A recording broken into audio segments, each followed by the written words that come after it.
2021 की रिपोर्ट के हिसाब से 30% लोग जापान में 65 साल के ऊपर हैं और इस बढ़ती हुई ओल्ड एज पॉपुलेशन से और गिरते हुए बर्थ रेट से जापान एक प्रॉब्लम से जूझ रहा है और वो प्रॉब्लम है गायब होते गांव। यहाँ पर घर तो ज़्यादा हैं लेकिन उनमें रहने वाले लोग कम हैं और इन अनऑक्युपाइड घरों को बोलते हैं अकिया। 2030 तक अनुमान ये है कि 1/3 घर वेकेंट या अबेंडन कर दिए जाएंगे और 2040 तक 900 छोटे शहर गायब हो जाएंगे। और ये वीडियो उन्हीं गायब होते विलेजेस की है।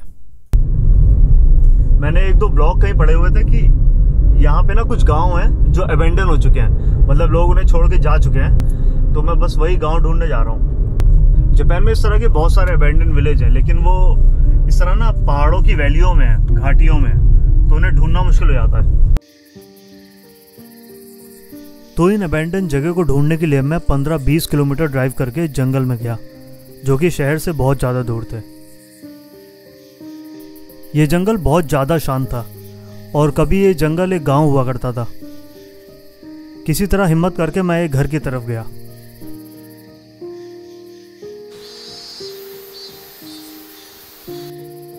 पूरे घर का सामान बिखरा हुआ था और जो वहाँ पे किताबें पड़ी थी वो देख के लग रहा था ये 30 से 40 साल पुरानी है।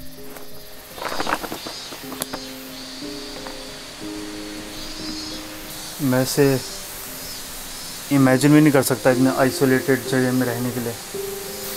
घर के अंदर मैं जाऊंगा नहीं, क्योंकि एक तो प्राइवेट प्रॉपर्टी है और सेकंड घर बहुत पुराने हैं, तो मुझे पता नहीं, मैंने पैर रखा और पूरी बिल्डिंग ढह गई तो दिक्कत हो जाएगी। इस अबेंडन विलेज में बहुत सारे घर थे। कई घर तो साबुत खड़े हुए थे, लेकिन कई घरों का तो पता नहीं लग रहा था वो ज़मीन में कब धंस गए। अब पता नहीं किस हालात में लोग ये विलेज छोड़ के गए थे, क्योंकि लोगों की पर्सनल बिलोंगिंग यहीं रह गई थी, जैसे साइकिल हो गई, फ्रिज हो गया और पुराने ज़माने के टीवी हो गए। वो वाले टीवी होते थे ना, इसमें रिमोट नहीं होता था और बटन दबा दबा के चैनल चेंज करते थे, वो वाला टीवी है। सही है, नेचर सब कुछ वापस ले लेता है। ऊपर भी 1-2 घर है, वहाँ जाके देखता हूँ।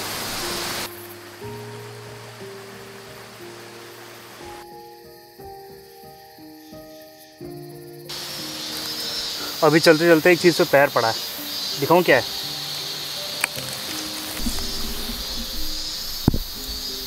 पता नहीं कैमरे में कितनी दिख रही है। साइकिल है।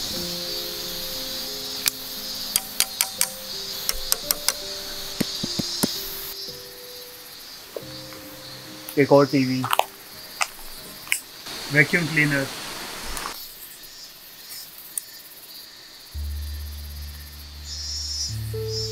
इस झाड़ी में एक गाड़ी पड़ी हुई है।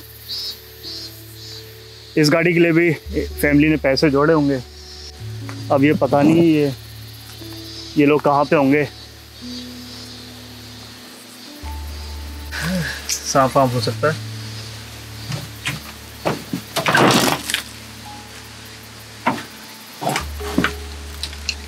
राइस कुकर,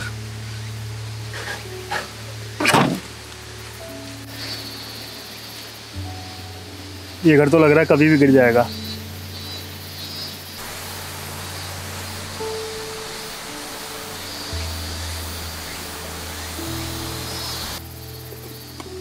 इस वाले गांव से निकल के मैंने थोड़ी देर ड्राइव करा होगा और मुझे एक और अबेंडन विलेज मिला और वहाँ भी कोई नहीं था।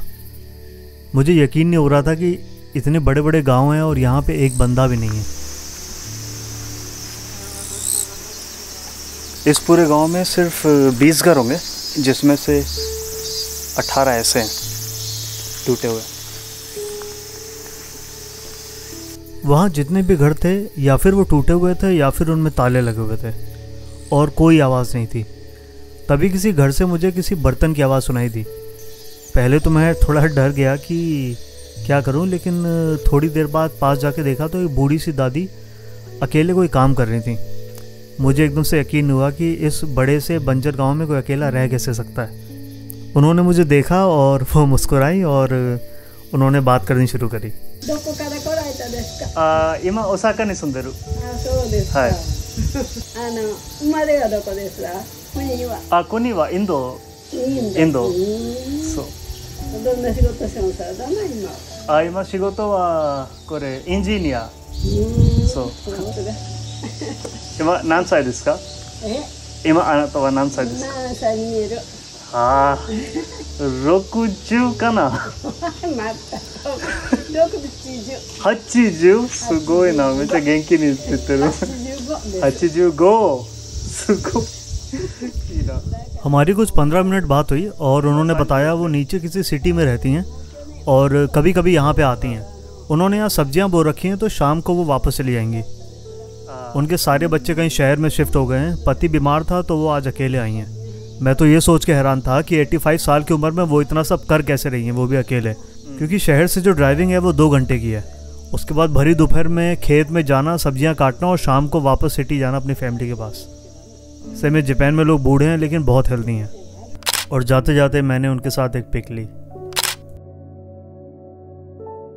जापान की लाइफ टीवी या एनिमे में बहुत परफेक्ट लगती है, लेकिन यहाँ की भी बहुत सारी डार्क साइड्स हैं। कभी शहर से बाहर निकल के देखो तो सारी रियलिटी पता लगती है। इसी सिटी में एक और अबैंडन जगह दिखी और वो था ये स्कूल। क्योंकि सिटी में सारी पॉपुलेशन लगभग बूढ़े लोगों की है, वहाँ पे एक भी बच्चे नहीं हैं, तो ये स्कूल बंद हुए बहुत साल हो गए हैं।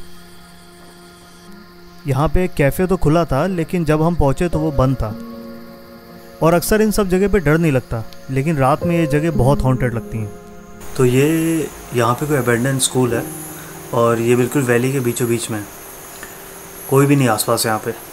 और ये अबैंडन स्कूल लगभग 20 साल, हाँ लगभग 20 साल से बंद है। तो जैसे जो छोटे छोटे गांव है ना, वहाँ पे स्कूल हुआ करते थे, अब वो स्कूल धीरे धीरे बंद हो रहे हैं। तो जैसे अभी थोड़ा क्रीपी सा लगता है, जैसे ना कि स्कूल है, छोटे छोटे बच्चों की चेयर भी रखी हुई हैं, स्कूल की घंटी हो गई और टेबल हो गई छोटी छोटी, सारी चीज़ें, बस यहाँ पे बच्चे नहीं हैं। बड़ा मतलब डरावना सा है। तो यहाँ पे जैसे स्कूल के बच्चों की फ़ोटोग्राफ्स वगैरह लगी हुई हैं, वो पता नहीं वो बच्चे कहाँ हैं, क्या कर रहे हैं, लेकिन पुराने बैचेस की फ़ोटो लगी हुई हैं। तो इस तरह से कितने सारे स्कूल होंगे जापान में जो पूरे एकदम से ना ख़त्म हो गए।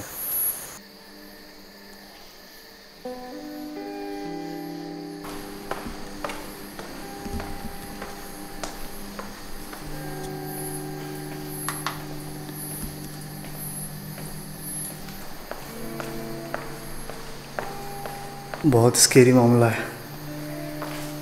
एक तो डरावनी जगह पे इससे बच्चों की ड्राइंग बनी हुई है, पता नहीं कब की हैं ये।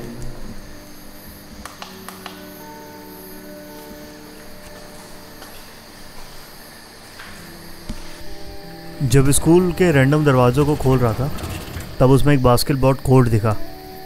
मेरी बिल्कुल हिम्मत नहीं हो रही थी अंदर जाने के लिए।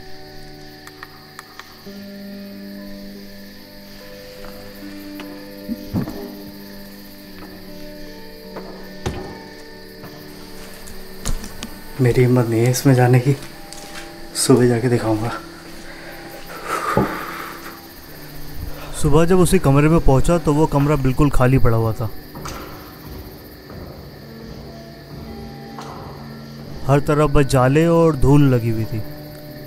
इस तरह के अबैंडन विलेज जापान में बहुत सारे हैं और लगभग सारे ही खाली हैं। एक गांव तो ऐसा है जहां गांव खाली ना लगे इसलिए डॉल्स बना के रखी हुई हैं, बहुत सारी डॉल्स। उसकी वीडियो फिर कभी बनाते हैं।